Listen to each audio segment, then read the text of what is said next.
Sterlite ஆலையை மூட வேண்டும் என்று பல மாதங்களாக பல்வேறு இயக்கங்கள் போராடுகிறது. இயக்கங்கள் பேரெடுக்கிறதற்கோ இல்லை தனிப்பட்ட இதில் இது பொதுவாக அந்த தூத்துக்குடி சுற்றுப்புற சூழலை அளிக்கிற விதமாகவும் அவர்களுடைய ஆரோக்கியத்திற்கு கெடுதலாகவும் இருக்குன்னு அந்த மக்கள் போராடுகிறார்கள். இந்த போராட்டத்தை அடக்குவதற்கு அதாவது பிரிட்டிஷ்கார காலத்தில் கூட போராட்டம் நடக்குமே தவிர அடக்குமுறை இவ்வளவு அடக்குமுறை இருந்ததாக எனக்கு தெரியல. ஒரு இது மட்டும் இல்லை, பல்வேறு விதமான பிரச்சனைகள் இருக்குது. இப்போ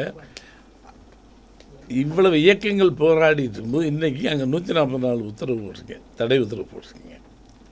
நீங்கள் என்ன தடை உத்தரவு போடுங்க, வலிமையானது ஊடகம்னு உங்களுக்கு தெரியல. நீங்கள் தடை உத்தரவு போடலாம். இது உலகம் பூரா கொண்டு வருது, இதனுடைய பவரை கொண்டு வர்றதுக்கு. இப்போ இந்த குறுந்தகடு இருக்கே, இப்போ இந்த இசைத்தட்டு, இதை நீங்கள் பார்த்தீங்கன்னாலும் எளிய மக்களுக்கு புரியும்படியாக எடுத்துருக்காங்க. எடுத்த உண்மையில் இயக்குனதும் சரி, எழுதிய பாடலாசிரியரும் சரி, பாடியவங்களும் சரி, அதில் நடிச்சிருவங்க பூரா எல்லாமே பெரிய கலைஞர்கள். பூரா அமீர் இப்போ நடிச்சிருக்காங்க. இஸ் பிக் அவன் ஒரு நேஷனல் அவார்டு வாங்கினான், டைரக்டரு, ஒரு நடிகை. இதில் பங்கு பெற்றவர்கள்லாம் சமுதாய நோக்கோடு சமுதாயத்தினுடைய நலன் கருதி ஜாயின் பண்ணியிருக்கேன். அரசியல் கட்சியாக இப்போ ஒவ்வொருத்தருக்கும் ஒரு அமைப்பு இருக்குது. அந்த அமைப்புகளை விட்டுட்டு பொதுவாக இந்த இந்த பிரச்சனையில் ஒன்றுபடுறோம்னா எங்கள் அமைப்பை காப்பாற்றிக்கிறதுக்கு இல்லை இல்லையா? இப்போ ஒரு சொன்ன மாதிரி இயக்கங்கள் தடை போடுறது, கைது பண்ணுறது, குண்டர் சட்டத்தில் போடுறது, இதெல்லாம் பிரிட்டிஷ்கார காலத்தில் கூட எனக்கு இவ்வளவு என்ன எமர்ஜென்சி பீரியடில் கூட ரொம்ப நல்லா இருந்தது, கொஞ்சம் நியாயம் இருந்தது. இது அதை காட்டின ஒரு கொடூரமாக இருக்கிறது. அது இப்போ எல்லாம் தெளிவாக அவர் சொல்லிட்டார், கிளீனாக எல்லாம் சொல்லிட்டாங்க. என்ன ஒரே ஒரு விஷயம் சொன்ன மாதிரி, இப்போ டிஜிபி இங்கே இருக்க தலைமைச் செயலகத்து முதல்வர் எல்லாத்தையும் கூப்பிட்டு இவர் தலைந்து போய் நாங்கள் பேசுவோம். இதுக்கப்புறம் தமிழ்நாட்டில் இவ்வளோ பிரச்சனை இருக்குது, நீங்கள் இது ஆட்சி முறைங்க டெமோக்ரஸி மாதிரி தெரியல, ஒரு ஜனநாயக அமைப்பாகவே தெரியல. எங்களுடைய தமிழகம் எந்தெந்த விதத்தில் பாதிச்சிட்ருக்கு, நீங்கள் எங்களுடைய கோரிக்கைகளுக்கு சரியான அதுக்கு பதில் இல்லை என்றால் நாங்கள் அதுக்கப்புறம் வித்தியாசமான முறையில் ஒட்டுமொத்த தமிழகமும் சேர்ந்து போராட வேண்டிய ஒரு சூழ்நிலை வரும். அப்போ அரசு தாங்காது என்பதற்கான எச்சரிக்கை தான் இது. ரொம்பவும் பேசினேன். அப்புறம் என்ன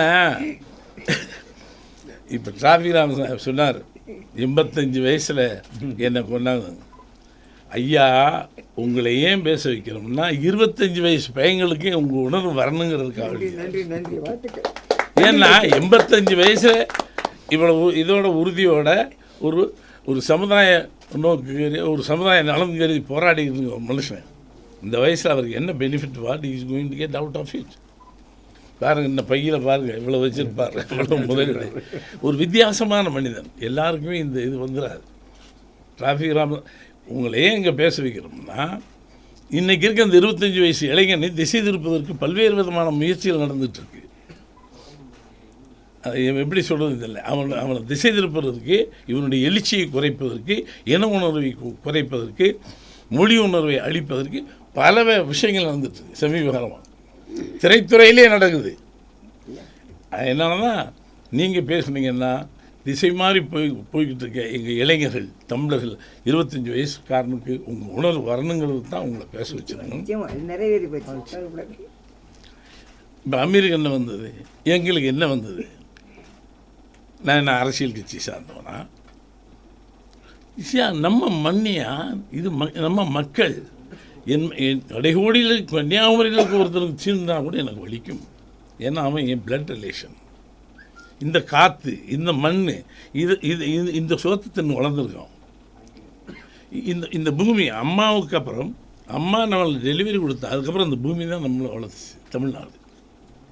நான் இன்றைக்கி ஏன் போராடுறேன்னா, இந்த மண்ணை சொல்லி, இந்த மொழியை சொல்லி, இந்த கலாச்சார பண்பாட்டை சொல்லி படம் எடுத்து அதை என் மக்கள் எனக்கு ஒரு மரியாதை கொடுத்தாங்க. நான் படித்த பெரிய கலாசாலை இல்லை, பெரிய கல்லூரி இல்லை. ஸோ என் பூமிக்கு ஒரு இடைஞ்சல் வருது, நான் பிறந்த மண்ணுக்கு. என் மொழிக்கு, என் இனத்துக்கு, என் கலாச்சார பண்பாட்டுக்கு எங்கேயோ இழுக்கு வருது. அழிக்க நினைக்கிறார்கள். நீங்கள் யார்? இப்போ நம்மளே பிரித்தாளுகிறார்கள். அதனால தான் எந்த இயக்கமாக இருக்கட்டும், அரசியல் அமைப்புகளாக இருக்கட்டும், எல்லாரும் ஒன்று சேர்ந்து இந்த ஒரு விஷயத்தை தமிழனுக்கு, அந்த இனத்துக்கும் மொழிக்கும் நம்முடைய கலாச்சாரத்துக்கும் ஏதாவது ஒரு சின்ன கீறல் இருந்தாலும் ஒட்டுமொத்தமாக சேர்ந்து குரல் கொடுக்கணும். அதுதான் பாரதிராஜா. பாரதிராஜா கட்சி வச்சா நடத்திட்டுருக்கோம். நம்ம கட்சி வச்சு தொடர்பாக வந்து நீங்க அறவழி போராட்டம் நடத்ததா சொன்னீங்க. 144 தடை உத்தரவுக்கு பிறகு தற்போது வந்து இப்ப அங்க கலவர பூமியா மாறி இருக்கு. இது அறவழி போராட்டத்தில் எப்படி எடுத்துக்க முடியுங்க? அறவழி போராட்டத்தை நீங்கள் அதாவது தடை, நீங்கள் தடை, அந்த தடை கொஞ்சம் விலக்குன்னு சொல்லணும். இல்ல நீங்க கொடுத்திருக்கிற தடை அதை உடைன்னு தான் கொடுத்திருக்கீங்க டைட்டில். ஆமாம், கொஞ்சம் தடையை நாங்கள் கொஞ்சம் நான் சொல்கிறேங்க, தடையை கொஞ்சம் விலக்குன்னு அறவழியை சொல்லுவோம். கொஞ்சம் விலக்கு, தடையை கொஞ்சம் சற்று நகர்த்து அறவழி. தடை வேண்டாம் ஐயா, அகற்றுங்கள். இது வந்து அறவழி. இந்த நாளும் இல்லைன்னா, இந்த நாள் அமைதியாக ஒரு தடவை கேட்குறேன், 2 தடவை கேட்குறேன், 3 தடவை கேட்குறேன், 4ஆவது தடவை கேட்குறேன், இல்லைன்னா உடைங்க. நாங்கள் உடைப்போம். நீ விலக்கு, தடையை விலக்கு, தடையை ஒதுக்கு, தடையை அப்புறப்படுத்து, தடை வேண்டாம். இதையும் மீறினா தடை. அங்க போராடுற பொதுமக்கள் தானே, ஜனங்கள் தானே, அங்க இருக்க மக்கள் தானே. மக்கள் மீது எப்படி நீ தடி அடி நடத்தலாம்? அரசியல் போராட்டமாக நடந்தது. ஏங்க நீங்க ஒரே ஒரு விஷயம், பிரச்சனைங்கிறத நீ எங்க இருந்து குச்சி எடுத்துட்டு தீ குச்சி எடுத்துட்டு ஜெனரலாவே இது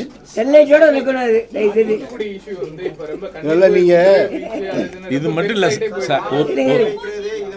இருங்க சார், இன்னொரு போராட்டம் இருக்கு சார், இன்னொரு போராட்டம் இருக்கு, கேளுங்க. இப்போ தூத்துக்குடி மட்டும் இல்லை சார், தமிழ்நாடு கொஞ்சம் கொஞ்சமாக அழிக்கப்படுகிறதுக்கு உருதாங்க. இப்போ 8 வழிச்சாலை போடுறாங்க, சேலம் டு இது. நீங்கள் மெயின் கன்னியாகுமரி டு சென்னை போட்டிருந்தீங்கன்னா கூட நியாயம். இனி ஏன் சேலம் டு சென்னை வழியில் 9 மலைகள் இருக்குது.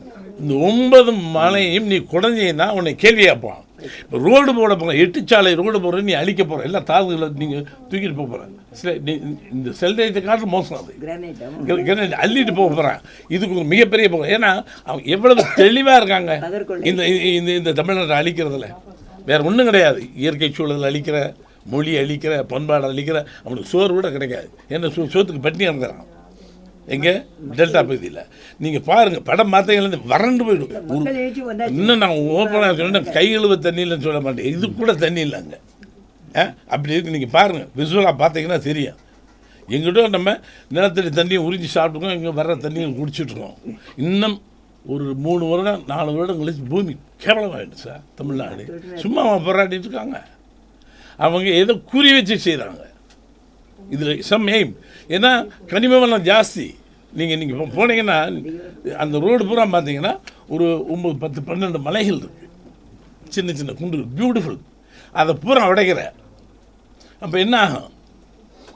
நீ தனியாக உடைச்சின்னா கேள்வி கேட்பான், எங்கள் தாதுவேணி இது பண்ணிட்டு போகிறேன், நாங்கள் ரோடு போடுறோம். காரணம் 8 வழிச்சாலை. நீ என்ன ஏற்றுமதி இறக்குமதி? சேலத்துக்கு மெட்ராஸுக்கு என்ன ஏற்றுமதி இறக்குமதி?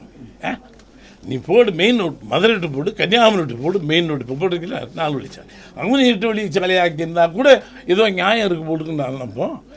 சேலத்துக்கும் சென்னைக்கு என்ன? நீங்கள் அவங்களுக்கு மோட்டிவேஷன் இருக்கா இல்லையா? நீங்க எப்படி பாக்குறீங்க?